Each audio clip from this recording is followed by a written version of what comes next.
శ్రీనిధి పథకం ద్వారా ఆడబిడ్డలకు రావాల్సిన రుణాలను వేల కోట్ల రూపాయలను మింగేసిన సంగతి ప్రజలు ఎవరికి తెలియదా? ఇక్కడ ప్రజలు వచ్చి అడగలేదా నన్ను ఇట్లా జరిగింది, మీరు ఇది ప్రభుత్వం దృష్టికి తీసుకెళ్లాలని?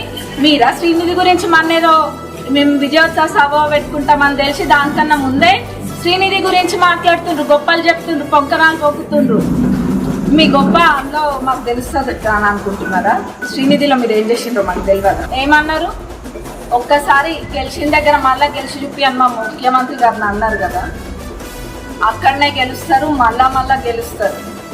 కాకపోతే ఒకటి ఏంటంటే మీ లెక్క మాకు కుళ్ళు కుతంత్రాలు నాటకాలు రావు కదా. మరి అందులో మీరు PhD చేసిండ్రు. ఒకసారి మా అంబులెన్స్లో వస్తారు, ఇంకొకసారి ఏమో ఇదే లాస్ట్ టైం అంటారు. అట్లా చూసి ప్రజలకి కూడా వేరే ఆప్షన్ లేక మీకు వేసింది.